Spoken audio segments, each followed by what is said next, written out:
فليعبدوا رب هذا البيت الذي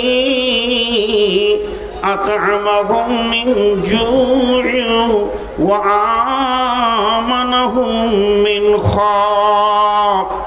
হে শঙ্করপুর এলাকার লোক, জামিয়ার মাদ্রাসায় যতগুলি যুবক, বৃদ্ধ, নারী, পুরুষ জমা হয়েছে, আজকে আমরা এখানে এসেছি কেন? নিজের জিন্দেগিটাকে সফলতায় পৌঁছানোর জন্যে। আমি গাড়ে পড়েছি, আমি বেলাইনে আছি, আজকে আমি সফলতা নেওয়ার জন্যে এসেছি, নিজেকে বাঁচানোর জন্যে এসেছি। এবার আপনারা আমাকে বলছেন, ও নূর মোহাম্মদ, ও মৌলানা মনিরুল ইসলাম সাহেব, একবার বলে দাও এই রাস্তায় যাব না এই রাস্তায় যাব, সফলতা নিতে হবে, কোরআন কি বলছে? তখন আমি আপনাদেরকে বলছি, চলো এই ঘরটার দিকে তাকাও, এইটা নয়, এই ঘরটার মালিক যে আছে, ফালিয়াবুদু রব্ব হাযাল বাইত, এই ঘরের মালিকের তোমরা ইবাদত করো, সাজদা করো, ওর পায়ের নিচে মাথাটা ঠুকে দিয়ে ডুকরে ডুকরে কাঁদো। যদি ওকে রাজি করতে পারো তাহলে কি পাবে? আল্লাযী আত'আমাহুম মিন জু'ইন ওয়া আমানাহুম মিন খাউফ। ওই লোক সঙ্গে সঙ্গে নগদ দুটি জিনিস দিবে, তোমাদের অভাবগুলো দূর করে দিয়ে তোমাদেরকে বরকতের ডালি ভরে দেবে। আর কি দেবে? পৃথিবীর কোনো শক্তি তোমাদের গায়ে হাত দিতে পারবে না। উনি আমান দেবেন, মানে নিরাপত্তা দেবেন। বলেছেন যে আমি তোদের নিরাপত্তার দায়িত্ব নিলাম।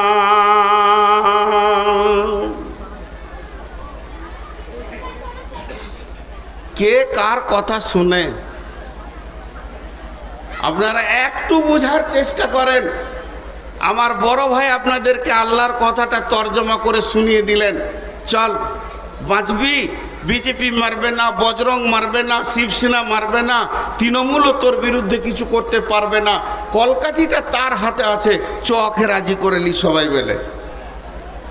তখন যুবকের দল বলছে, ছাড় ওর ভ্যাড় ভেড়ানি কথা, পার্টিতে ভালো করে জম, পার্টিকে দাঁড় করাতে হবে, তবেই জানে বাঁচবি। তৃণমূল যদি থাকে তাহলে মুসলমানদের রেহাই আছে, এটা বলা শিরকের কথা। একমাত্র আল্লাহ বাঁচাবে, কিন্তু ওটা কানে নিলাম না। একটা উদাহরণ দিলে বুঝতে পারবেন।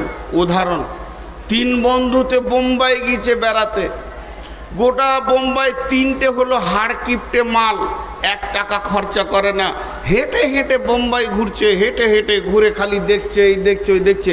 রাত যখন 12টা, তখন বলছে এবার শুই। কোথা শুবি? যেখানেই যেছে পুলিশে মারছে। তাহলে একটা হোটেলে যেতে হবে। একটা হোটেলে গিয়ে বলছে ভাই রুম খালি আছে, বলে বুকিং। আর একটা গেল বুকিং, বেজে গেল 1:30টা। হোটেলওয়ালা বলছে ভাই একটাই সিট খালি আছে, সেটা হলো প্রায় 50 তলা উপরে, লিফটটা খারাপ, ওখানে যদি চাবিটা লেন দিতে পারবো, ওখানটা দিতে পারবো, হলো ভাড়া যাই হোক দেবেন, যেটা মন যাবে দেবেন, থাকবেন। 3 বন্ধুতে বলছে চ, উঠতে যা সময় লাগবে লাগবে, একবারে বেলা 3টে পর্যন্ত ঘুমিয়ে নিয়ে শোধ করে নিব, চ। আর ভাড়া তো যা ইচ্ছা। 2 জন গল্প বলছে উঠছে, গল্প বলছে উঠছে, আর মাঝে একটা তোতলা আছে, তোতলা, ও খালি মাঝে মাঝে বলছে শোন শোন বলছে। তখন এরা 2 জন বলছে চুপ, আবার গল্প, আবার গল্প, আবার গল্প। আর এই যখনই বলছে শোন, চুপ, এর কথা লেই না। এই করতে করতে 69 তলা চলে গেছে, আর 1 তলা আছে। সিঁড়ির কোণে দাঁড়িয়ে লম্বা লম্বা নিঃশ্বাস নিচ্ছে, দিয়ে বলছে আচ্ছা তোতলার কথাটা একবার শুনি, বল। বলছে শোন, যে চাবি আনা হয় না। এতক্ষণে শুনলি বাপ, এতক্ষণে শুনলি রে, চাবিটাই আনতে ভুলে গেছে। আল্লাহ তাবারক ওয়া তাআলা বলছেন, তোদের সফলতা পৃথিবীর কোন রাজনৈতিক দল দিতে পারবে না। তোদেরকে শান্তি দেবে কে? তোরা শান্তি পাবি কোথায়? ওয়াদাল্লাহুল্লাযীনা আমানু মিনকুম ওয়া আমিলুস সালিহাতি লা ইস্তাখলিফান্নাহুম ফিল আরদি কামা ইস্তাখলাফাল্লাযীনা মিন ক্বাবলিকুম। একটু ধ্যান দিই কথাটায়, আপনারা আমার সঙ্গে উত্তর দেন। গোটা কোরআনে একটা মিথ্যা আছে, আস্তাগফিরুল্লাহ, একটা জের যাবার ভুল আছে। আল্লাহ একটাও, বলতে লজ্জা লাগছে কিন্তু বোঝানোর জন্য বলছি, কোনো ভুল কথা বলেছেন কোরআনে? জি না, সব ঠিক। এবার বলেন, আমি ওয়াদা করলাম আজকে জালসায় আসব, এই ওয়াদাটা আমি রক্ষা করেছি না আল্লাহ আমাকে তৌফিক দিয়েছেন? আল্লাহ তৌফিক দিয়েছেন। আল্লাহ যদি তৌফিক না দিত তো রাস্তায় পড়ে থাকতাম। তাহলে মানুষ যে যা ওয়াদা করবে তৌফিক চাইতে হবে আল্লাহর কাছ থেকে, সাহায্য চাইতে হবে সেটা পুরা করার জন্য। কিন্তু আল্লাহ যদি ওয়াদা করেন, জোরে বলেন, আল্লাহ যদি ওয়াদা করেন, আল্লাহ কি কারো কাছে তৌফিক চাইবে? না, আল্লাহ নিজেই সক্রিয়। আল্লাহর ওয়াদা ফেল হবে এরকম মনে হচ্ছে কাউকে? এতটি লোক একজন হাত তুলে বলেন যে হ্যাঁ আল্লাহর ওয়াদা ফেল হতে পারে। হবে না। সেই আল্লাহ কি ওয়াদা করছে দেখেন, ওয়াদাল্লাহুল্লাযীনা মিনকুম ওয়াদাল্লাহুল্লাযীনা মিনকুম। আল্লাহ তাবারক ওয়া তাআলা বলছেন, আমি তোদের সঙ্গে ওয়াদা করছি রে, যিনি আমাদের মাবুদ, যিনি আমাদের রব, যিনি সত্যর সত্য, মহাসত্য, তার উপরে সত্য কিছু নাই, সত্যের শেষ আল্লাহ। সে রব বলছেন, ওয়াদাল্লাহুল্লাযীনা মিনকুম ওয়া আমিলুস সালিহাতি। রে মুসলমান, তোরা ভালো আমলে ঢুকে যা। যখনই তোরা ভালো আমলে ঢুকে যাবি, যখনই তোরা তওবা করে নিবি, 100তে 100 জন মসজিদের ভিতরে ঢুকে যাবি, তা আমি কি করব? লা ইস্তাখলিফান্নাহুম ফিল আরদি কামা ইস্তাখলাফাল্লাযীনা মিন ক্বাবলিকুম। যেমন আমি পৃথিবীতে পূর্বে বিজয়ী দেখিয়েছি, আজকেও তোদেরকে বিজয়ী দেখাবো। অর্থাৎ শুনেলে, আজকে রাত্রিতে যখন ঘুমাবি তখন দেখবি ভারতবর্ষের গদিতে একজন হিন্দু RSS বেঈমান বসে আছে। সকালবেলায় উঠবি তো দেখবি একটা পাক্কা ইমানদার 5 ওয়াক্তের মুসাল্লি বসে আছে। আমাকে কোনো ব্যালট লাগবে না, আমাকে কোনো ভোট লাগবে না, আমাকে ইলেকশন লাগবে না। আমি রব সেকেন্ডের ভিতরে হুকুমতকে, ক্ষমতাকে চেঞ্জ করে দিতে পারি, যেমন এর পূর্বে করেছিলাম। কেমন করে করবে? মনে মনে হচ্ছে কেমন করে করবে, কেমন করে করবে? আল্লাহকে বেশিক্ষণ লাগে না। বাহরাইন সম্রাটের যদি ঘটনাটা লম্বা, আমি ধরছি না। একজন সাহাবী 30 জন সঙ্গে করে নিয়ে, 29 জনকে সঙ্গে করে নিয়ে 30 জন যখন সম্রাটের দরবারে পৌঁছালো রসুলের চিঠি নিয়ে, শুধুমাত্র একজন সাহাবীর চরিত্র দেখে, এদের ব্যবহার দেখে বাহরাইন সম্রাট কালেমা পড়ে নিলেন। তো আল্লাহ তাবারক ওয়া তাআলা এতগুলি মুসলমানের মুখ পানে তাকিয়ে মুদিকে আল্লাহ হেদায়েত দিয়ে দিলেন। ওই থাকবে, ওকে আল্লাহ হেদায়েতের দরজা খুলে দেবে। যে উমর রসুলের জান আনতে গেছিল, সেই উমর রসুলের পাহারাদার হয়ে গেল সারা জীবন। এটা আল্লাহকে বেশিক্ষণ লাগে না। কিন্তু আমাদের কামিয়াবি খুঁজছি আমরা অন্য জায়গায়, আছে যে জায়গায়, সে জায়গায় আমরা খুঁজছি না। জি, আল্লাহ আবার কেমন বলছেন দেখেন। আল্লাহর কথাগুলো কত সুন্দর, কত রচনা শৈলী সুন্দর। বিসমিল্লাহির রহমানির রহিম। والشمس وضحاها والقمر إذا تلاها والنهار إذا دلاها والليل إذا يغشاها والسماء وما بناها والأرض وما طحاها ونفس وما سواها فألهمها فجورها وتقواها قد أفلح من زكاها وقد خاب من دثاها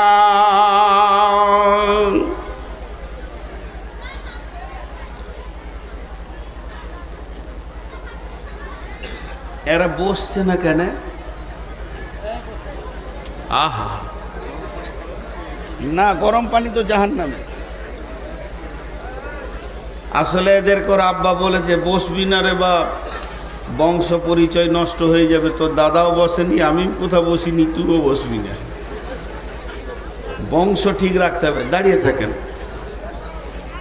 কথাটা দেখেন, ইনি আমার অনেক মহব্বতের মানুষ, ওনাকে দিয়ে উদাহরণটা দিচ্ছি।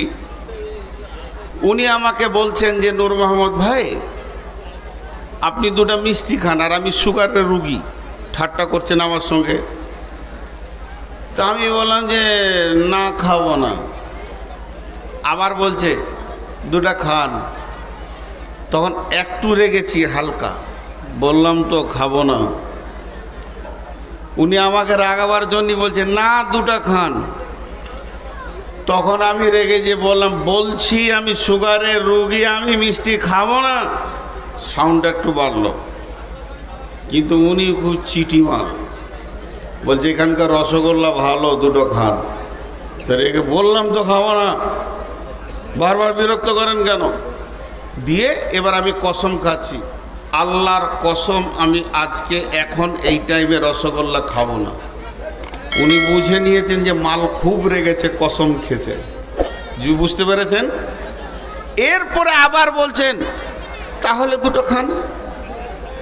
তখন আমি রেগে একসাথে কটা কসম করছি, আল্লাহর কসম, আল্লাহর কসম, আল্লাহর কসম, আল্লাহর কসম, আল্লাহর কসম, আল্লাহর কসম, আল্লাহর কসম, আল্লাহর কসম, আল্লাহর কসম, আল্লাহর কসম, আল্লাহর কসম, আমি খাবো না।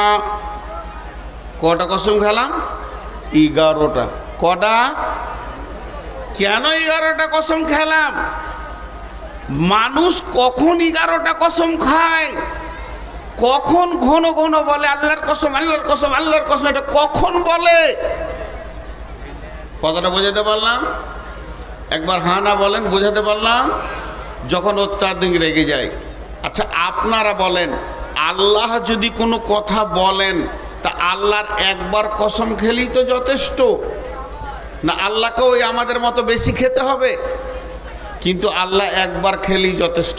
আল্লাহ যদি বলেন এই ওঠ তোরা, তা আমাদেরকে এক্ষুনি উঠতে হবে, হবে কি হবে না? আল্লাহ যদি বলেন এখন যে ওঠ, তা আমরা উঠবো কি উঠবো না? সবাই উঠে যাব, আর বসে থাকবো না, কারণ আল্লাহ বলেছেন। কিন্তু ওই আল্লাহ যদি কসম করে বলে যে তোকে কসম দিচ্ছি ওঠ, তাহলে আরও গুরুত্ব আছে। আর সেই আল্লাহ 11টা কসম খেয়েছেন। কি ব্যাপারে কসমটা খেয়েছেন? কি এমন দামি গুরুত্ব জিনিস, কতটা প্রয়োজন? আল্লাহ 11 বার কসম খেয়েছেন। খালি এইটাতে মাথাটাকে 2 মিনিট ঘোরান। ওরে সুবহান আল্লাহ, এটা কোনো মাওলানা কসম খায়নি, এটা কোনো নবী কসম খায়নি, এটা কোনো জিব্রাইল কসম খায়নি, এটা কোনো ফেরিস্তা কসম খায়নি, এটা কোনো সাইকুল হাদিস কসম খায়নি। স্বয়ং আরশের গদিতে যে বসে আছে, সারা পৃথিবীর প্রাণগুলো যার মুষ্টিতে, যে 1 সেকেন্ডে জান্নাতিকে জাহান্নামী, জাহান্নামীকে জান্নাতি বানাতে পারে, যার বিরুদ্ধে কেউ কিছু করে নিতে পারবে না, তিনি সমস্ত পৃথিবীকে মুষ্টির মধ্যে রাখেন। এই রকম ক্ষমতাবান আমাদের জন্য 11 বার কসম খেয়েছে কেন?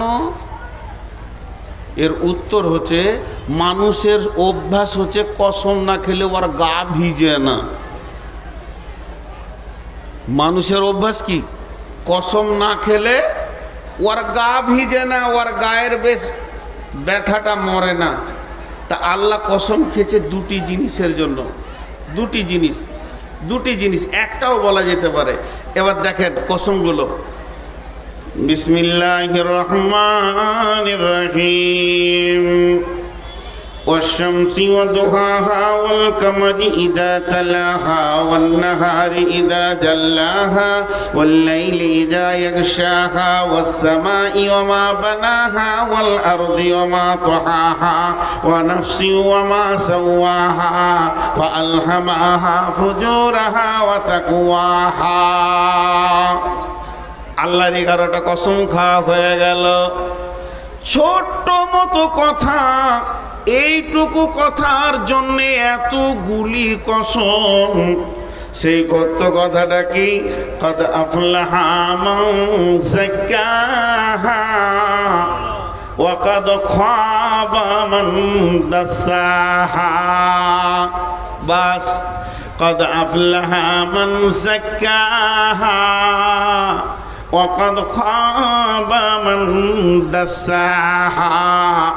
আল্লাহ এতগুলি কসম, এত লম্বা কসম, এত মজবুত কসম, এত রাগান্বিত কসম, এতগুলি কসমের পর মাত্র দুটি ছোট কথা বললেন। এক নম্বরে বললেন যে লোকটা পাক হবে, পাক মানে পবিত্র থাকবে, সে সফলতা পেয়ে যাবে। আর যে লোকটা না পাক থাকবে ওই লোকটা ফেঁসে যাবে, ওই লোকটা একদম বিপদে পড়ে যাবে, ও সফলতা পাবে না।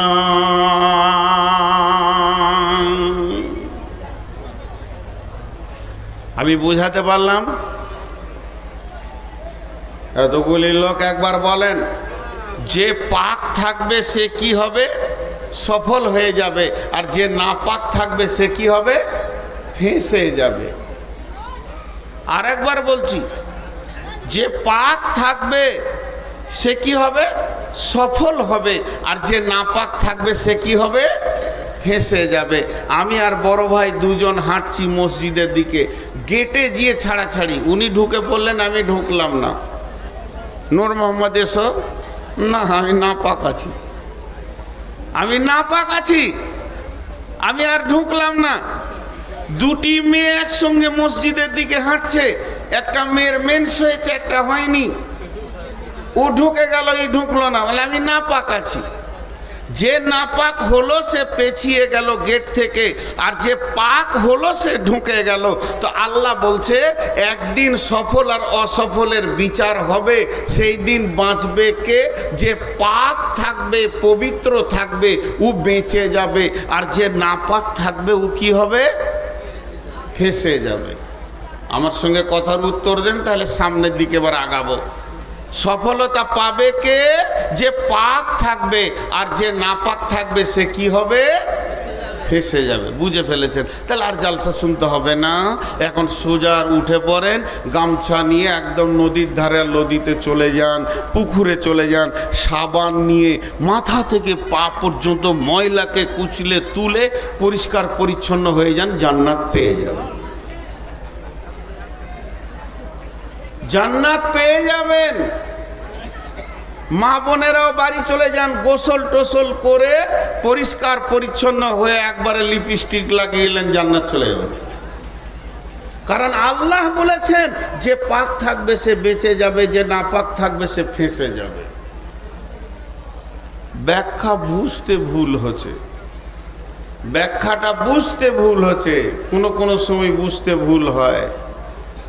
জি, আল্লাহ রসুলের দুটা বিবি ছিল, সবসময় হাঁড়ির পাশে হাঁড়ি যেমন খাটার খাটার খাটার খাটার লেগে থাকতো। ওই দুজনাকে আয়েশা আর জাইনাব, আয়েশা আর জাইনাব। আয়েশার দাবি আমি কুমারী বিবি, আমাকে অন্য স্বামী দেখেনি। তার মানে জাইনাবকে ইশারা করে বলে দিলে তোর আগের স্বামী ছিল, তোর গাটা জ্বলে গেল। তখন ও বলে দিলে আমি আর রসুল একই বংশের, তুই তো অন্য জায়গা থেকে এসেছিস, ইয়ারও গাটা জ্বলে গেল। জি, কারণ ফুফাতো বোনের সঙ্গে রসুলের বিয়ে হচ্ছে। তাহলে এই যে গা জ্বলে যাচ্ছে, এদের খ্যাটের ম্যাটের লেগে আছে। তো বিশ্বনবী একদিন বললেন যার হাত বড় হবে, বিবিদের মাঝে বললেন যার হাত বড় হবে সে আমি মরার পরে পরে তার সঙ্গে আমার প্রথম মোলাকাত হবে, তার সঙ্গে আমার প্রথম দেখা হবে আমার বিবিদের ভিতরে। তার সিরিয়ালটা এমন লেগে যাবে, আমি নবীর মোলাকাতে সে প্রথম চলে যাবে। যতটি বিবি ছিল তার মধ্যে জাইনাব ছিল একটু শর্ট সাইজের, একটু শর্ট। আয়েশাও কি বলছে, জাইনাব আয় হাতটা মাপি। আচ্ছা, ওর জানটা জ্বলবে না? ও দেখছে যে শর্ট, আর ওকেই বলছে তোর হাতটা মাপি। কিন্তু বন্ধুরে, যেদিন বিশ্ব নবী পৃথিবী থেকে চলে গেলেন, বিবিদেরকে পৃথিবীর মাটিতে রেখে তিনি জান্নাতের পথে চলে গেলেন, সেই দিন যতগুলি বিবি বেঁচে ছিলেন তার ভিতরে প্রথমেই যে বিবিটা দুনিয়া ছেড়ে চলে গেলেন জান্নাতের পথে, ওই আল্লাহর পথে পড়ে গেলেন, ওই মেয়েটি ছিল জাইনাব, যেটা শর্ট সাইজের। উনি আগে চলে গেলেন। যেদিন উনি মারা যান, ওই আয়েশা যে বারবার ওর হাত মেপেছিল, সে আয়েশা জাইনাবের মাথার কাছে বসে বলছে, বুবুরে তুমি আগে রসুলকে পেয়ে গেলে, তুমি আগে চলে গেলে, আমাদের ব্যাখ্যাটা বুঝার ভুল ছিল। আমরা ভেবেছিলাম যার এই চামড়া হাড্ডির মাংসের হাতটা যার বড় হবে, কিন্তু আসলে হিসাব করে দেখছি নবীর বিবিদের ভিতরে জাইনাবের মতো দানি কেউ ছিল না, খালি সব উজাড় করে দান করে দিত। আজকে ব্যাখ্যাটা বুঝলাম, যার দানের হাত বড় হবে সে আগে যাবে। তাহলে এখানে পাক আর না পাক বলতে কি? আল্লাহ তাবারাক ওয়া তাআলা বলছেন, আম্মা জান আয়েশা বলেন, ইয়া রাসূলুল্লাহ আমাকে পবিত্র হওয়া শিখিয়ে দেন। আমি তো মহিলা মানুষ, আমাকে এত সুন্দর করে পবিত্র হওয়াটা শিখিয়ে দেবেন, আমি যেন পাক হতে পারি, আমি যেন পবিত্র থাকতে পারি। তখন বিশ্বনবী বলেন, আয়েশা রে, সব থেকে বড় পবিত্র হলো রুজিকে পাক করা, রুজিকে পাক করা, হারাম থেকে নিজেকে বাঁচানো। তার কারণ হচ্ছে শরীরে যদি ময়লা লেগেও যায়, সাবান দিয়ে ধুলে পাক হয়ে যাবে। আপনি আমি যদি না পাকও হয়ে যাই, তাহলে গোসল করলে পাক হয়ে যাব। কিন্তু হারামখোর কোনো দিন মহাসমুদ্রে ডুবে থাকলেও পাক হবে না। হারামখোরকে পাক করার একটাই রাস্তা, ও আমার মা, ওরে আমার বোন, সোনার ভিতরে খাদ ঢুকে গেলে যতক্ষণ পর্যন্ত অ্যাসিডে বা আগুনে না নিয়ে গেছে আসল সোনা বের হবে না। হারামখোরকে পবিত্র একটা জিনিসে করতে পারবে, তার নাম হলো জাহান্নামের আগুন। এর জন্য আমার আল্লাহ বলছেন, পৃথিবীর বুকে যত হারাম আছে তার থেকে তুই নিজেকে বাঁচা। খবরদার হারামের দিকে যাবি না, হারাম খাবি না, হারাম চিন্তা করবি না। কদ আফলাহা মান যাক্কাহা, যে নিজেকে হারাম মুক্ত করতে পারবে ওই লোকটা বেঁচে যাবে, কামিয়াবি পাবে, সফল কাম হবে। ওয়াকাদ খাবা মান দাসাহা, আর যে লোকটা হারামের সঙ্গে গোলতাল মিলিয়ে জীবন কাটাবে ওই লোকটা কোনোদিন পাক হতে পারবে না।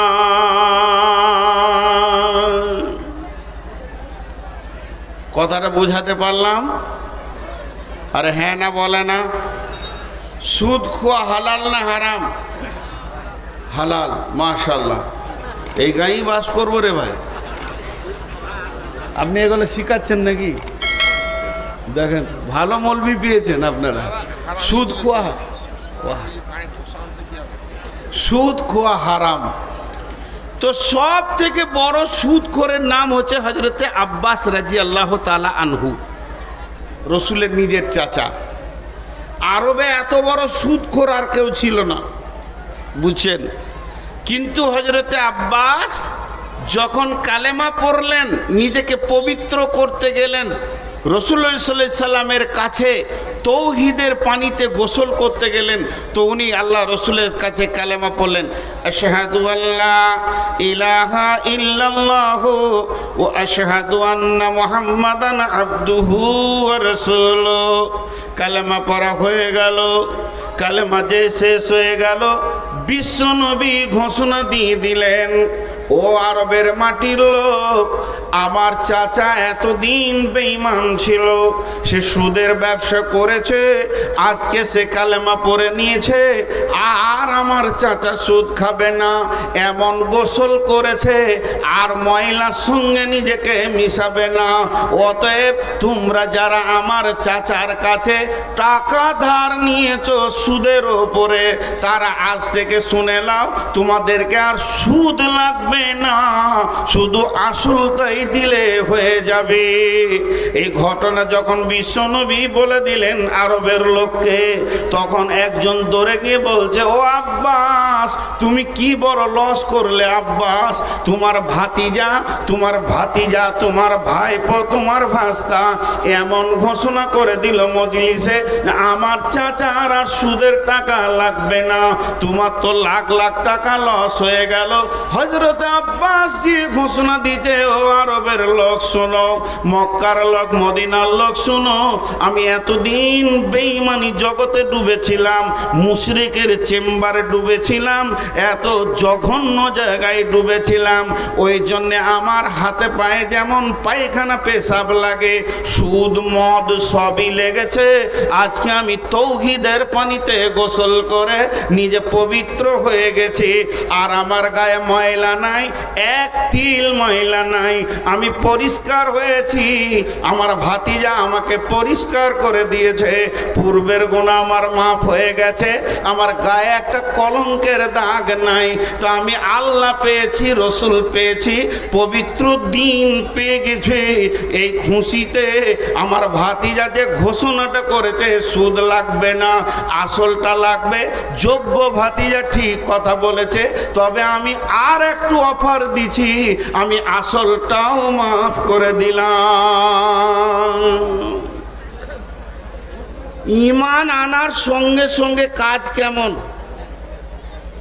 তাহলে বলেন, এদের সাবানটার ভিতরে কয়লা ছিল না, কাপড় কেচেছে, কাপড় সাফ। আর আমি নামাজি, আমি পরেশগার, আমি আলদাবাই, আমি মিথ্যা বলি, আমার সুদের ব্যবসা আছে, আমার এনজিও আছে, আমার অনেক গ্রুপের সঙ্গে টাকা দেওয়া আছে মা বোনেদের, অথচ ও নামাজি। আচ্ছা বলেন, ও পবিত্র আছে? সাদা কাপড়ে পেশাব পায়খানা সব কিছু লেগে আছে। আল্লাহ বলছে তুই ফেঁসে গেছিস, হয় পরিষ্কার সাদা হ, আর না হয় ময়লা নিয়ে থাক। আপনাদেরকে বোঝাতে পারলাম? আমি এতক্ষণ কি বুঝালাম? টোটাল আমার বক্তব্য আমি 1 ঘন্টা দিয়ে ফেলেছি। 1 ঘন্টায় আপনাদেরকে কি দিলাম? যদি এখন জালসাটা বন্ধই হয়ে যায় বা আমি মারা যাই, আগামী কাল সকালে আপনার বিআই আপনাকে ফোন করে বলবে, ভাই জালসাটা হলো? বলে হ্যাঁ হয়েছে। ভাই নূর মোহাম্মদ এসেছিল? বলে হ্যাঁ এসেছিল। তো মারাই গেল।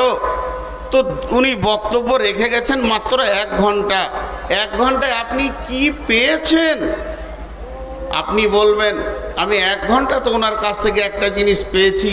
আল্লাহর কাছে যদি সফল পেতে হয় তো নাপাক হারাম থেকে নিজেকে বাঁচাতে হবে। যে হারাম থেকে বাঁচবে সে সফলতা পেয়ে যাবে। আর সফলতাটা কত গুরুত্ব, সফলতাটা কত গুরুত্ব, সফলতাটা কত গুরুত্ব, সফলতাটা কত গুরুত্ব।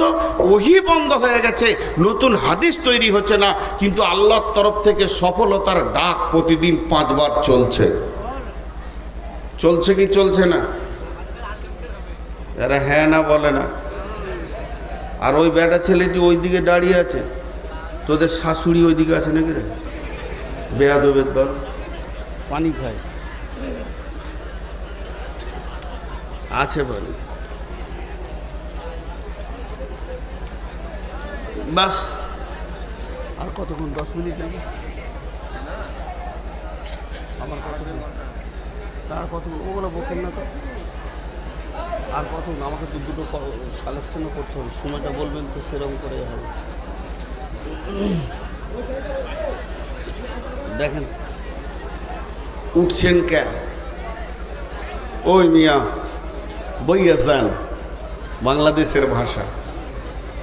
জি বসেন বসেন। হ্যাঁ কি হলো?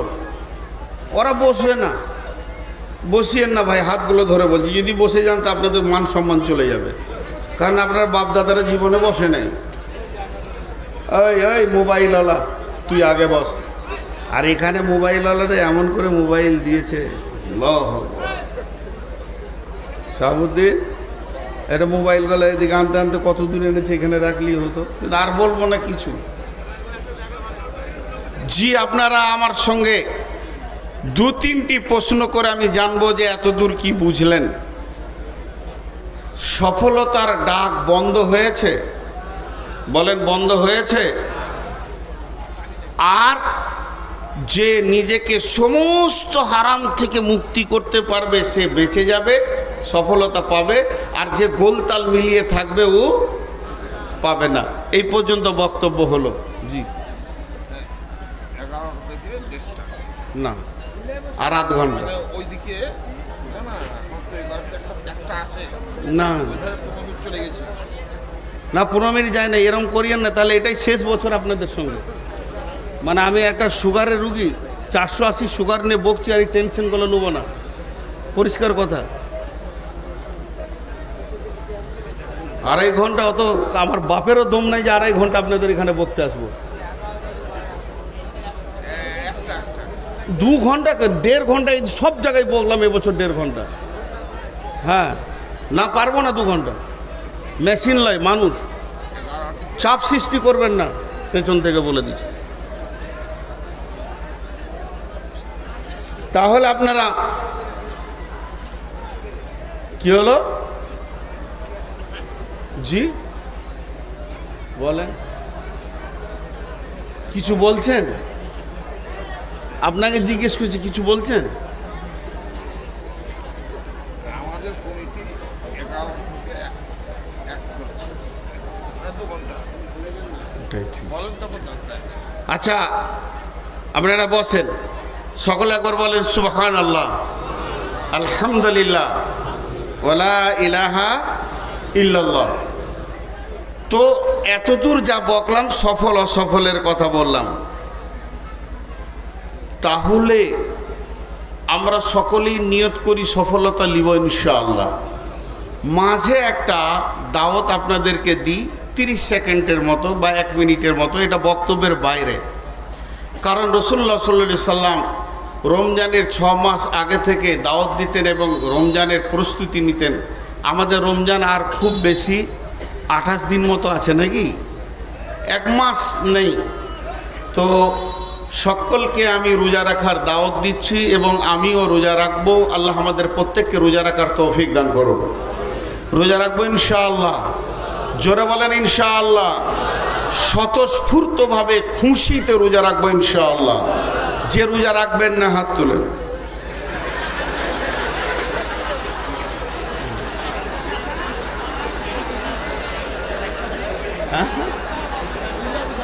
উল্টা বুঝেছে।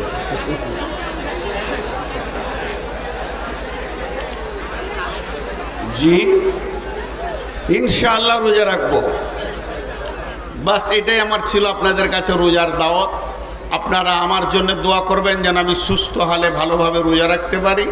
আপনাদের জন্য আমি দোয়া করব যেন আল্লাহ আমাদের প্রত্যেককে সুস্থ হালে সুন্নতে রসুলের ওপরে আমার নবী যেমন করে রোজা রেখেছেন ওইরকম রোজা রাখার তৌফিক দান করুন। আল্লাহুম্মা আমিন। এবার আল্লাহ কি বলছেন আমার হাতের দিকে তাকাবেন সকলে। বিসমিল্লাহির রহমানির রহিম। আলিফ লাম মিম। যালিকাল কিতাবু লা রাইবা ফীহি হুদাল লিল মুত্তাকিন الذين يؤمنون بالغيب ويقيمون الصلاة ومما رزقناهم ينفقون والذين يؤمنون بما أنزل إليك وما أنزل من قبلك وبالآخرة هم يوقنون আল্লাহ কটা কথা বললেন? 8টা। কয়টা বললেন? সবাই বলি কয়টা বললেন? 8টা। 8টা কথা বলার পর আল্লাহ কি বলছে দেখেন, উলাইকা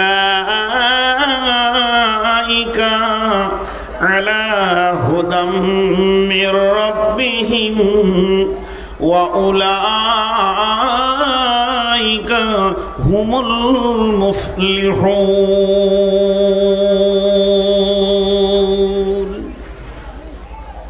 এই 8টা গুণ যার ভিতরে আছে আল্লাহ বলছে এরাই আল্লাহর সঠিক পথে আছে এবং এরাই কামিয়াবি পাবে, এরাই সফল কাম হবে। কে বললেন? তাহলে আমাদের ভিতরে কটা গুণ থাকতে হবে? 8টা। এই 8টা গুণ যার ভিতরে আছে, 8টা জিনিস যে হৃদয়ের ভিতরে আনতে পেরেছে, কিছু আমল আছে, কিছু ঈমান আছে, এইগুলো টোটাল 8টা জিনিসকে নিয়ে নিজের জীবনে বাস্তবায়ন করেছে।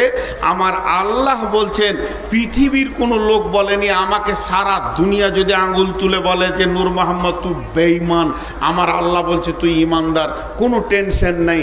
আর গোটা দুনিয়া যদি বলে তুই ঈমানদার আর আল্লাহ যদি বলে বেঈমান, তো টেনশনের শেষ নাই। তো আমার আল্লাহ বলছে তোকে যে যা বলবে বলুক, আমি বলবো তুই ঠিক আছিস এবং তুই সফলতা পেয়ে যাবি। কে বলছেন? সকলে আল্লাহর নামটা জোরে নেব না আস্তে? কে বলছেন? মাশাআল্লাহ। এবার 8টা গুনিয়ে দিই আপনাদেরকে। আলিফ লাম মিম, এগুলো হরফে মুকাত্তাত, এগুলো কাটা কাটা হরফ, এক একটা অক্ষরে 10টা করে নেকি আছে। আর এর মূল তথ্য একমাত্র আল্লাহ ছাড়া কেউ জানে না। ওয়াল্লাহু আ'লামু বিমুরাদি। এই আলিফ লাম মিম, আলিফ লাম মিম, আলিফ লাম র, আবারে কাফ সদ, তো কাফ আইন হা, এইগুলো যে যতগুলো হরফে মুকাত্তাআত কোরআনের ভিতরে এসছে, ইয়াসিন নুন, এইভাবে যে কোরআনের ভিতরে হরফে মুকাত্তাআত আছে, এই হরফে মুকাত্তাআতগুলো কি গভীর তথ্য আছে আর কেনই বা এইভাবে হরফগুলো আছে, টোটাল খবরটা কে জানেন? আল্লাহ বাস। কিন্তু এক বেঈমানের দল কথা সাইডে বেড়ে যাচ্ছে, না বলে থাকতে পারছি না। বেঈমানের দলরা বলে যে এর আসল তথ্য আমাদের পীর সাহেবের কাছে আছে। জি বলে কি বলে না, যে পীর সাহেবের কাছে আছে। এর তথ্যবহুল কথা পীর সাহেব ছাড়া কেউ জানে না। পীর সাহেব নিজেই জানে না যে ও কোন অবস্থায় আছে, আবার ইয়ার তথ্য কথা বলবে। জি, এর কোরআনে মহা সত্যের ভিতরে মহা সংশয়কে আল্লাহ রেখেছেন। আল্লাহ যতটা আমাদের প্রয়োজন অতটা দিয়ে দিয়েছেন, বাকিটা নিজের হাতে কন্ট্রোলে রেখেছেন। এর জন্য এর খবর আল্লাহ জানেন। এরপরে চলেন, যালিকাল কিতাবু লা রাইবা ফীহি, যালিকাল কিতাবু লা রাইবা ফীহি। যদি তোমাকে সফলতা নিতে হয়, যদি হাসরে বাঁচতে হয়, কবরে বাঁচতে হয়, প্রথম নম্বরে তোমাকে জানতে হবে এই কিতাবটার মধ্যে কোনো সন্দেহ নাই। এই জিনিসটা যতক্ষণ তুমি না জানবে, তোমার আমলের জিন্দেগিটাও ঠিক হবে না। কোরআনের ওপরে সন্দেহ রাখার পর তুমি নিজেকে সফলতা আনতে পারবে না। আল্লাহ তাবারাক ওয়া তাআলা বলছেন, লাইসাল বিররা আন তুওয়াল্লু উজুহাকুম কিবালাল মাশরিকি ওয়াল মাগরিবি ওয়ালাকিন্নাল বিররা মান আমানা বিল্লাহি ওয়াল ইয়াউমিল আখিরি ওয়াল মালাইকাতি ওয়াল কিতাবি ওয়ান নাবিয়িন। শুধু পূর্ব পশ্চিমে সুর মাথা ঠোকার নাম ইমানদারি নয়। যদি তুমি প্রকৃত ইমানদার হয়ে নিজেকে বাঁচাতে চাও, আল্লাহর উপরে ঈমান আনো, আখিরাতের উপরে ঈমান আনো, ফেরেশতার উপরে ঈমান আনো, কিতাবের উপরে ঈমান আনো। যে কিতাবটা 100-তে 100 ঠিক। আসমান থেকে যত কিতাব এসেছে সমস্ত কিতাব সত্য, সমস্তগুলি আল্লাহর পাঠানো। কিন্তু সমস্ত কিতাবের ভিতরে 4টা হলো মেন, তাওরাত, ইনজিল, জবুর, কোরআন। আর এর ভিতরে কোরআন হলো সলিড কিতাব, যার পরে আর কোনো কিতাব আসবে না। আল্লাহ তাবারাক ওয়া তাআলা বলছেন, যালিকাল কিতাবু লা রাইবা ফীহি। এই কিতাব তো সন্দেহ করা দূরের কথা, সন্দেহ পোষণ করাটাও যাবে না, হতেও পারে, বলা যাবে না। আল্লাহ তাবারাক ওয়া তাআলা বলছেন, ওয়া ইন কুনতুম ফী রাইবিম মিম্মা নাযালনা আলা আবদিনা ফাতু বিসূরাতিম মিন মিসলিহি ওয়াদউ শুহাদাকুম মিন দুনিল্লাহি ইন কুনতুম সাদিকিন ফাইন লাম তাফআলু ওয়া লাম তাফআলু ফাত্তাকুন নারাল্লাতী ওয়াকুদুহান নাসু ওয়াল হিজারাতু উইদ্দাত লিল কাফিরিন। তোদের যদি কোনো রকম সন্দেহ হয়, একটা কোরআন শরীফ নাই ওইখানে, ওইদিকে রয়েছে, একটা দেন। তোদের যদি সন্দেহ হয়, আল্লাহ চ্যালেঞ্জ দিচ্ছে, তোদের যদি সন্দেহ হয় তো গোটা পৃথিবীর জ্ঞান বিজ্ঞানী বসে যা, খালি আল্লাহকে বাদ দিয়ে যত বড় বড় গবেষণাগার আছিস তোরা বসে যাতে একটা ছোট্ট সূরা লিখে দেখিয়ে দে। আর চ্যালেঞ্জ ছিল, কিয়ামত পর্যন্ত চ্যালেঞ্জ থাকবে, এই কিতাবের একটা সূরার মতো সূরা লিখে দেখিয়ে দে। তোরা পারিস নি, পারছিস না, পারবিও না। আর তোদের ঠিকানা হবে জাহান্নামের ভিতরে। যদি আমার কোরআনকে নিয়ে বেশি বাড়াবাড়ি করিস তো তোদের ঠিকানা হবে জাহান্নামে। একটা সূরা লিখ, তোরা সারা পৃথিবীকে চ্যালেঞ্জ দিলাম, একটা সূরা লিখ। পারবি না? আরবিতে তো বড় বড় আলিম রয়েছেন, বড় বড় পণ্ডিত রয়েছেন, ডজন ডজন দিশটা খাতাকে শেষ করে দিল লিখে। জি, কিন্তু একটা আলিম খালি বলে দেখ যে আমি কোরআনের মতো একটা সূরা লিখে দিতে পারবো, এ সাহস কারণ নাই। কারণ এ কোরআন আল্লাহর রচনা শৈলী, এখানে কারোর ক্ষমতা নেই। এর উপরে পূর্ণাঙ্গ বিশ্বাস রাখতে হবে, বিশ্বাস রাখতে হবে। জি ভাই, এর আগে আপনাদের এই মাটিতেই একবার বলেছিলাম শিক্ষার উপরে বক্তব্য রেখে, আজও সেই উদাহরণটা বলছি। আচ্ছা বলেন, একটা কথা আপনাদেরকে জিজ্ঞেস করি, বিশ্বনবী লিখতে পড়তে জানতেন? লিখতে পড়তে জানতেন? জানতেন না। কেন? কেন ওনাকে আল্লাহ লেখাপড়া দিলেন না? পৃথিবীর সমস্ত জ্ঞান ওনার ভিতরে লোড করে দিলেন, কিন্তু অক্ষর দিলেন না, লিখতে পড়তে জানতেন না। লিখতে পড়তে যে জানতেন না তার অনেক দলিল আছে, কিন্তু আল্লাহ বলছেন, হুয়াল্লাযী বা'আসা ফিল উম্মিয়িনা রাসূলাম মিনহুম, তোমাদের ভিতর থেকে আমি একজন উম্মি নবী দিলাম। তবে এটা বলবেন না তিনি মূর্খ ছিলেন, এটা বলবেন না তিনি অজ্ঞ ছিলেন, নাউজুবিল্লাহ সুম্মা নাউজুবিল্লাহ। তিনি পণ্ডিত ছিলেন, পৃথিবীর সেরা পণ্ডিত ছিলেন, কিন্তু আল্লাহ তাকে অক্ষর দেননি, বিনা অক্ষরেই তিনি ছিলেন। কেন? ছোট্ট করে একটা উদাহরণ দিই। এখান থেকে একজন আমাকে একটা চিঠি লিখেছে বর্ধমানে, গোটা চিঠিটা পড়লাম, শেষকালে নিচে 2-4টা খারাপ কথা লেখা আছে যে তোকে যদি কোনোদিন শঙ্করপুর শেরপুর এলাকায় পায় তো ভালো করে জুতাবো। আমার মনে রাগ হলো, চিঠিটাকে আমি ভালো করে রেখে দিয়েছি যে ওই এলাকায় গেলে দেখাবো। নিয়ে এসে মৌলানা ভাইকে বলছি, ভাই আপনার কি দোষ করেছে, এটা লিখলেন কেন? কেন আপনি লিখলেন? উনি একজন আলেম মানুষ, চট করে আল্লাহর কসম খেয়ে নিলেন, ভাই আমি আল্লাহর কসম বলছি আমি ওটা লিখিনি। তখন আমিও বলছি আল্লাহর কসম, ওটা আমি লিখিনি, যে আমি লিখে আপনাকে অপমান করছি তাও না। সন্দেহ কাকে হবে? যে চিঠিটা নিয়ে গিয়েছে তাকে। যাদের ভিতরে ঝগড়া লাগাইছে ওই সন্দেহ হবে কি হবে না? কিন্তু ওই চিঠি যে নিয়ে গেছে সে আবার মূর্খ, সন্দেহ করা যাবে? জোরে বলেন যাবে? তা আল্লাহ তাবারাক ওয়া তাআলা বলছেন এই মহা সত্য চিঠিটা রে আমার গোলাম ও আমার বান্দা বান্দি, তোদেরকে আমি দিয়ে পাঠালাম, তোদের কাছে আমি পৌঁছালাম, কিন্তু যাকে আমি পিয়ন বানালাম তাকে মূর্খ করে দিলাম। এই জন্যে পৃথিবীর কেউ বলবে না যে নবী মুহাম্মদ সাল্লাল্লাহু আলাইহি সাল্লাম 2 কলম লিখে দিয়েছে। এটা আবু জাহেল বলেনি, উমাইয়া বলেনি, বেঈমানরা বলেনি, এবং পৃথিবীর কেউ বলবে না, কারণ এটা আল্লাহর কিতাব, তিনার কাছে এসেছে, তিনি বলেছেন। আর যারা কাতিব ছিলেন লিখক তারা লিখেছে। অতএব বন্ধুরে এর ওপরে কোনো সন্দেহ করা যাবে না।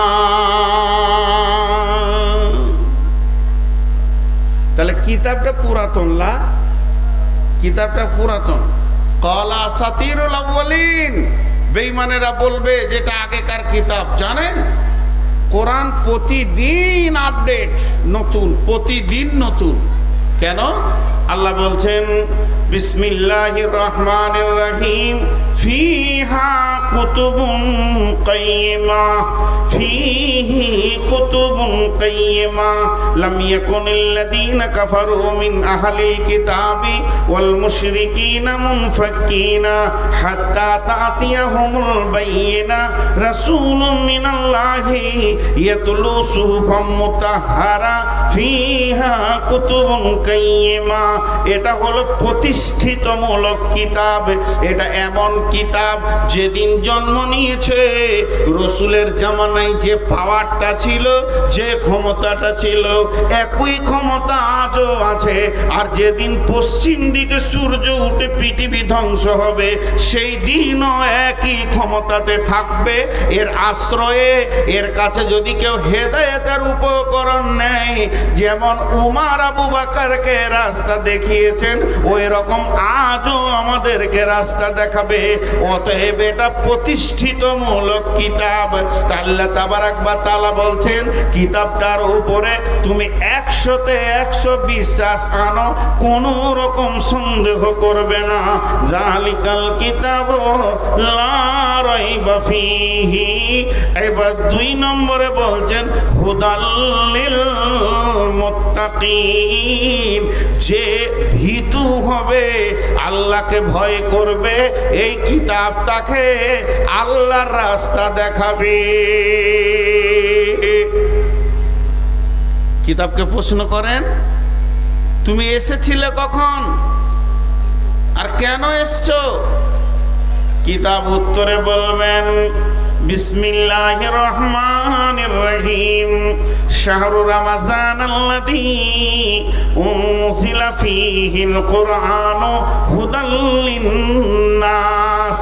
আমি রমজান মাসে এসেছি, রমজান মাসে নাজিল হয়েছি, রমজান মাসে আসতে শুরু করেছে। আমি এসেছি কেন না মানুষকে হেদায়েত দিব, এটা নয়, হেদায়েতের রাস্তা বলে দিব। হেদায়েতের মালিক হলেন আল্লাহ। হুদাল লিন্নাস, যে আমার কাছে আসবে তাকে আমি হেদায়েতের রাস্তা বলবো। কিন্তু হেদায়েত পাবে কে? আল্লাহর ভয় যার দিলে আছে, যার দিলে ভয় নাই সে হেদায়েত পাবে না। এর জন্য আল্লাহ বলছেন হুদাল লিল মুত্তাকিন। আমাদের দ্বিতীয় গুণ, আমাদেরকে ভীতু হতে হবে। প্রথম নম্বর গুণ হচ্ছে কোরআনের বিশ্বাস রাখতে হবে, আর দ্বিতীয় নম্বর গুণ হচ্ছে আমাদেরকে হেদায়েত নিতে গেলে আল্লাহর ভয় থাকতে হবে। এবার একটা উদাহরণ দিব। আপনারা মুর্শিদাবাদের সীমান্ত এলাকার লোক, পাশেই বীরভূম, বেশি দূর নাই বীরভূম, তাই না? তো আপনারা বীরভূম সীমান্তের লোক, অতএব আপনারা আখ বলেন। আখ, আখ না কুষার? জি আখ।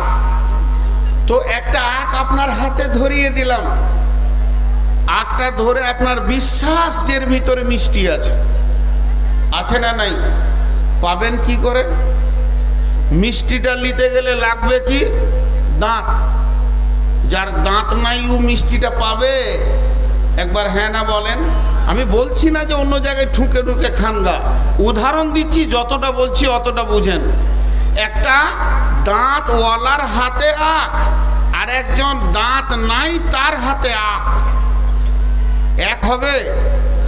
তো আল্লাহ তাবারাক ওয়া তাআলা বলছেন এই কিতাবটার ভিতরে কোনো সন্দেহ নাই, কিন্তু হেদায়েত পাবে কে? এই আখের ভিতরে মিষ্টি আছে, কোনো সন্দেহ নাই দুজনেরই, কিন্তু মিষ্টি পাবে কে? যার দাঁত আছে সে আখের ভিতরে মিষ্টিটাকে চুষে বের করে জান ঠান্ডা করে নেবে, পেট ভরিয়ে নেবে। কিন্তু যার দাঁত নাই, জানে যে এর ভিতরে সব কিছু আছে, লাভ তার হবে না। তেমনি গিরিশচন্দ্র সেন গোটা কোরআনের তর্জমা করলো, দাঁত ছিল না, হেদায়েত পেল না। যেহেতু গিরিশচন্দ্র সেনের কাছে আরবি ছিল, আরবি জ্ঞান ছিল, বাংলাতে তার তর্জমা করে দিল। কিন্তু বন্ধুরে, তার ভিতরে আল্লাহর ভয় ছিল না, এই জন্যে এত বড় মিষ্টি কিতাবকে সে তর্জমা করলো, কিন্তু তার জিভে একটুকু মধু লাগলো না। আর হযরতে ওমরের ভিতরে আল্লাহর ভয় ছিল, গোটা কোরআন তর্জমা করেননি। বিসমিল্লাহির রহমানির রহিম, ইন্নানি আনাল্লাহ লা ইলাহা ইল্লা আনা ফাবুদুনি ওয়া আকিমিস সালাতা লিযিকরি। একটা আয়াত শুনলো উমর, আর তার জীবনটা গোটা চেঞ্জ হয়ে গেল। ওরে এত মধুর জিনিস আর পৃথিবীতে কিছু নাই। কথার কি গাঁথুনি রে! আল্লাহ তার নিজের পরিচয় দিয়ে বলছে যে তোরা আমাকে স্মরণ করবি তো সালাত আদায় কর। একখানা আয়াতে এত মধু লেগে গেল উমারকে। উমার তার বোন আব্দুল্লাহ ভাইকে বলছে, চল চল চল, আমি যে নবীর মাথা নিতে এসেছি তার কাছে চল। আমি মাথা নিব না, বরং মাথা তাকে দিয়ে দিব রে। তার মানে হচ্ছে এই কিতাবের ভিতরে সন্দেহ থাকলে চলবে না। দ্বিতীয় নম্বর হচ্ছে আল্লাহর ভয় থাকতে হবে। যার দিলে আল্লাহর ভয় আছে, ও এই কিতাব থেকে হেদায়েতের রাস্তা খুঁজে পাবে। আর যার দিলে আল্লাহর ভয় নাই, ও এই কিতাবকে তর্জমা করে শেষ করে দিবে, কিন্তু হেদায়েতের রাস্তা পাবে না। আমি বহু জালসায়, বহু ইউটিউবে বলেছি, আপনারা সার্চিং করলে পাবেন। আমি ফটো দিতে পারি না, ফটো দিই না নয়, দিতে পারি না। কেন পারি না? ইলম নাই, জ্ঞান নাই। যতটা পরিমাণ জ্ঞান থাকলে একটা লোক ফটো দিতে পারবে, ওই পরিমাণ জ্ঞান আমার নাই। কিন্তু দুঃখ করে একটা কথা আপনাদের সামনে বলছি, যারা আমার এখানে আলিম আছেন তাদের আমি জুতা সোজা করা লোক। এটা আমার আনন্দের বিষয় যে আলিমগুলো আমাকে জুতা সোজা করতে দিচ্ছে, এটা আমার বিরাট সৌভাগ্য। আমার মতো গাধার জুতা সোজা করারও ক্ষমতা নেই। তারপরও একটা কথা বলছি, একই মাদ্রাসা থেকে আজকে কতগুলো ছেলেকে ফার্ক করলেন আপনারা, মেহনত করে টাকা দিয়ে তাদেরকে পাস করিয়ে দিলেন। দেখবেন এর মধ্যে 20টা ছেলে আছে, তার মধ্যে 18টা ছেলে আল্লাহর ভয়ে দুনিয়া করছে, আর 2জন সুদে নেমে গেছে, আর কিছু করছে। কারণ ও আখ এনেছে, দাঁত নাই, মিষ্টি পায়নি। আলিম হওয়ার পরও পথভ্রষ্ট অনেকজন হয়ে যায়। তার কারণ কি? এই কদিন আগে ফেসবুকে দিয়েছিল একজন আলিম, আল্লাহ জানে তার কি আছে। আমাদের আপনাদের বীরভূমের একজন আলিম গলায় দড়ি নিয়ে মরেছিল। তো পরবর্তীকালে শোনা গেল যে আমরা হঠাৎ অবাক হয়ে গেছিলাম যে উনি আলেম মানুষ গলায় দড়ি নিলে কেন? হালাকে তা নয়, ঘটনাটা হচ্ছে মেন্টাল রুগী, মানে ওনার ব্রেন শর্ট হয়ে গেছিল, প্রায় 1 মাস পাগল হয়ে ঘুরছিল, পাগল অবস্থায় নিয়েছে। তো আল্লাহ মাফ করবেন। তারপরে আছে আমাদের ইলামবাজার থানার মধ্যে। তারপরে আমার একজন আত্মীয় রেলে কেটে মারা গেল, কিন্তু হালাকে ও রেলে মাথা দিতে যায়নি, পাগল হয়ে গেছিল, লাইনে হাঁটছিল। বাস কেটে গেছে। তো কিছু জিনিস আছে যেগুলোকে মূল্যায়ন করতে গেলে তার ভিতর পর্যন্ত যেতে হবে। তো অতএব আল্লাহ বলছেন এই কিতাবটা হলো হেদায়েতের জন্যে, আর এই কিতাবের মধ্যে যদি হেদায়েত নিতে চাও তো আল্লাহর ভয় থাকতে হবে। এখন আল্লাহর ভয় নিয়ে বলতে গেলে অনেক সময় চলে যাবে। শর্টে একটা কথা বলবো, এটা তফসির ইবনে কাসিরের তফসির করতে গিয়ে হযরতে কাব বিন উবাই ইবনে কাব রাদিয়াল্লাহু তাআলা আনহু একটা হাদিস বর্ণনা করছেন হযরত উমর ফারুক থেকে। কারণ জামানাটা ছিল উমর ফারুক রাদিয়াল্লাহু তাআলা আনহুর জামানা। রাসূলুল্লাহ সাল্লাল্লাহু আলাইহি ওয়াসাল্লাম চলে গেছেন, আবু বকর চলে গেছেন, উমর খলিফা। হযরত উমর বলছেন, হে রাসূলের সাহাবীরা, তোমরা আল্লাহর ভয় সম্পর্কে কিছু জানো কি আমাকে বলো। যেহেতু আল্লাহ কোরআনে বলেছেন হুদাল লিল মুত্তাকিন, কোরআন থেকে হেদায়েত পাবে ওই যে আল্লাহকে ভয় করে। তখন উবাই ইবনে কাব বলছেন, আমিরুল মুমিনিন, খলিফাতুল মুসলিমিন, আমি নবীজির কাছে আল্লাহর ভয় সম্পর্কে শুনেছি। শুনেছো? এসো আমার কাছে, তুমি এসো। কাছে ডাকলো, যে বলো তো আল্লাহর ভয় কাকে বলে, তাহলে আমারও জানে যেন ভয়টা আসে, আমার ভিতরে রেনুয়েল হয়ে যাবে। উমর জানেন না তা নয়, উনি শুনতে চাইছেন। তখন উনি বলছেন, আমিরুল মুমিনিন, আপনাকে একটা কথা জিজ্ঞেস করবো, উত্তর দিবেন? বলে কি? জীবনে কোনোদিন সংকীর্ণ রাস্তায় হেঁটেছেন? সংকীর্ণ একদম আলপথ? বলে হ্যাঁ হেঁটেছি। তো দুই দিকের জমিওয়ালা তারা কাঁটা দিয়ে বেড়া দিয়ে দিয়েছে, এও দিয়েছে এও দিয়েছে, মধ্যখানে সংকীর্ণ রাস্তা হেঁটেছেন? বলে হ্যাঁ হেঁটেছি। কেমন করে হেঁটেছিলেন? হযরত ওমর বলেন, চাদরগুলো গুটিয়ে নিয়েছিলাম, না ডান দিকে ঝুঁকি না বাঁ দিকে ঝুঁকি, দুই দিকের কাঁটা যেন সবসময় আমাকে আক্রমণ করতে আসছে, কিন্তু আমি এমনভাবে পার হলাম কোনো কাঁটা আমার গায়ে লাগলো না। উবাই ইবনে কাব বলছেন, বাস বাস বাস, যথেষ্ট হয়ে গেছে। বিশ্ব নবী এটা কি আল্লাহর ভয় বলেছেন? আল্লাহর ভয় মানে থরথর করে কাঁপার নাম নয়। এই পৃথিবীটা শয়তান মুমিনের জন্যে মানে কাঁটা ছড়িয়ে দিয়েছে। একদিকে বেশ্যা, একদিকে রান্ডি, একদিকে লুচ্চা, একদিকে মদ, একদিকে জুয়া, একদিকে তাস, একদিকে লুডু, একদিকে দাবা। পৃথিবী সুদ, জেনা, ব্যভিচার নিয়ে কাঁটাতে ভর্তি হয়ে গেছে।